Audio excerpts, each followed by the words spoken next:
শুক্রবার দিন এই প্রথম পার্লামেন্ট বসেছে, কারণ আমাদের একটা বাধ্যবাধকতা ছিল যে আমাদের আজকের দিনের মধ্যে আমাদের সকল অধ্যাদেশগুলো পাশ করতে হবে, যতগুলো আমরা পাশ করাতে চাই। তাই সেই অধ্যাদেশগুলো ইনশাআল্লাহ আজকে রাতের মধ্যে আমরা পাশ করাতে পারবো। আমাদের এখন 15টা অধ্যাদেশ বাকি আছে, সেটা আমরা সেকেন্ড হাফে করতে পারবো। আর বাকি সকল অধ্যাদেশ মোটামুটি পাশ হয়ে গেছে। আর 16টা অধ্যাদেশ আমরা পরবর্তী বিলের জন্য আনবো, সেটা তো আগেই সিদ্ধান্ত নেওয়া আছে। আমরা হাউস কমিটি বা আমরা যখন বিশেষ কমিটি মিটিং করেছি, সেই মিটিংয়ে সিদ্ধান্ত হয়েছে। আর কিছু 4টা হবে ল্যাবস, সেটার মধ্যে ল্যাবস হবে যেগুলো কোনো প্রয়োজন নাই, অপ্রয়োজনে এখানে হাউসে আনা 4টা লাগবে। আর বাকিগুলো সবই হবে আজকে দিনের মধ্যে হয়ে যাবে। আজকে মোট 133টা, 33টার মধ্যে 117টা পাস হয়ে যাবে। আজকে সবই শেষ হবে, 117টাই পাস। জি, বিলের মধ্যে এটা বিষয়টা আবার বলি, একটা বিলে ধরেন 3টা 4টা অধ্যাদেশ আসে, কাজে সেরকম দেখা গেল বিলের সংখ্যা কম কিন্তু অধ্যাদেশের সংখ্যা বেশি। অধ্যাদেশ 117টাই পাস হবে আজকের সন্ধ্যা রাতের সেশনের মধ্যে।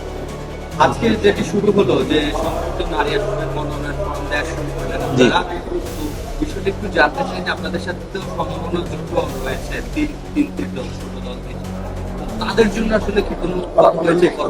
ওরা সম্ভাবনা জোট যারা আছে তারা তো জোট, আমরা সবাই আর আর স্বতন্ত্র যারা আছেন তারাও লিখিতভাবে সমর্থন জানিয়েছেন আমাদের সাথে। তাহলে আমরা কিন্তু বলতে পারি যে রুবিন ফারহান বা যারা আপনারা কি বলবেন সেটা তো আপনাদের ব্যাপার, কিন্তু স্বতন্ত্র সদস্যবৃন্দ তারা সম্মত হয়ে আমাদের কাছে আমাদের সাথে গিয়ে বলেছেন যে একজন নারী সদস্য তারা পাবেন, নির্বাচন কমিশন সদস্যকে তারা জানিয়ে দিয়েছেন। একজন পাবে, মানে স্বতন্ত্র সদস্যবৃন্দ। আর গণ অধিকার পরিষদ তো আপনার হিসেব করলেই বের করতে পারেন, এটা তো বলে কোনো লাভ নেই। ওরা আলাদাভাবে কিছু হবে না, সম্মিলিতভাবেই হবে। এই সম্মিলিতভাবে ওরা আমরা পাবেন 26%, এটা বলিনি, একবারে বলে নিলাম। আর কোনো প্রশ্ন আছে? আর একটা প্রশ্ন আছে যেটা আপনারা করেন না, সেটা হলো মাননীয় অর্থমন্ত্রী আজকে একটা বিবৃতি দিয়েছেন 300 ধারায়। আপনারা জানেন গভর্নমেন্ট চালাতে আমাদের এই বছর এই এই এই মানে তেল এবং জ্বালানি খাতে মূল্যবৃদ্ধি যা হওয়ার সারা বিশ্বে যা হয়েছে সেই বিষয়ে সব মিলিয়ে আমাদের এই 2 মাসের মধ্যে আমাদের যা খরচ হবে, আজকে 42-43 দিন, আমাদের 2 মাসে প্রায় 36,000 কোটি টাকা ব্যয় হবে আমাদের। ভর্তুকি দিতে হবে, ভর্তুকির উপরে এই টাকাটা যাবে। ভর্তুকি নর্মালি আছে 36,000 কোটি টাকা, এটা কিন্তু অত্যন্ত একটা বড় ফিগার। এটা আমাদের সরকার, আমাদের মাননীয় প্রধানমন্ত্রী তিনি চ্যালেঞ্জ গ্রহণ করেছেন যে আমরা এই সীমার মধ্যে রাখার চেষ্টা করব যতক্ষণ পর্যন্ত না আমরা বিপদে না পড়ি। তো এই মানুষ, এই সরকার জনগণের সরকার, এবং জনগণের সরকার বলেই তিনি বিশ্বাস করেন জনগণের অর্থ জনগণের পিছনে ব্যয় হোক। আজকে কে কিভাবে নেবে জানি না, তবে বিষয়টা এরকমের। তার মধ্যে যেটা অ্যালার্মিং, তাহলে সকল আমাদের নোজ মানে অর্থনৈতিক সূচক যেগুলো সবই নিম্নমুখী আমরা পেয়েছি। আমরা দুর্ভাগ্যজনকভাবে এটা সত্য যে যখন একজন মানুষ রাস্তায় বমি করতো আর বমি উঠে খেয়েছে, একজন মানুষ ডাস্টবিনে খেয়েছে, সেই রকম সময় ভঙ্গুর অর্থনীতি পেয়েছিল আমাদের শহীদ রাষ্ট্রপতি জিয়াউর রহমান। গণতন্ত্র ছিল না, তাও পেয়েছিল শহীদ রাষ্ট্রপতি জিয়াউর রহমান।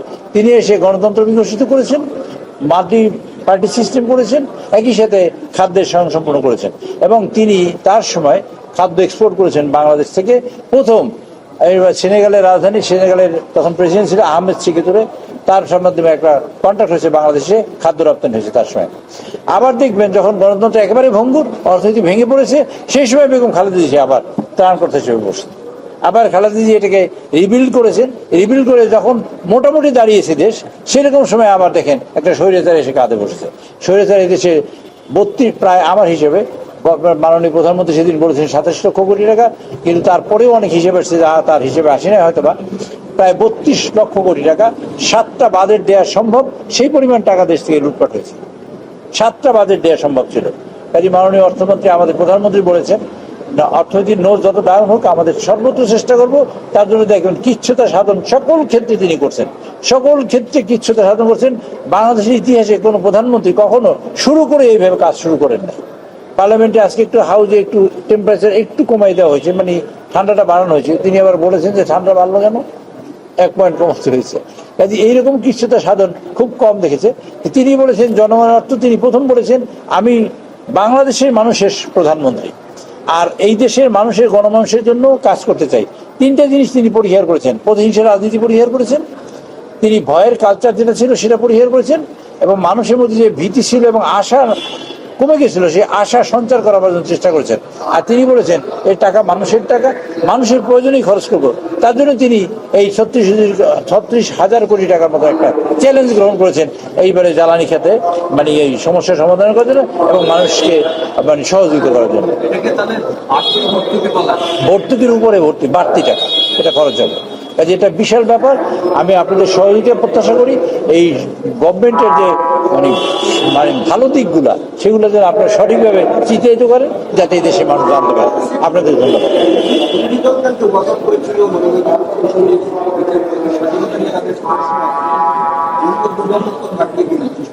দলীয় আপনাদের একটা কথা বলি, বিরোধী দল ওয়াকআউট করা এটা গণতন্ত্রের বিউটি, তাদের রাইট, এবং এটা করবে, এটা গণতন্ত্রের মধ্যে মানে গণতন্ত্রের পারভিউতে পড়ে, এবং তারা করছে, এটাতে কোনো মানে আপত্তি করার কিছু নেই। ওরা ওয়াকআউট করবে, আবার আসবে, আবার ওয়াকআউট করবে, এটাই স্বাভাবিক।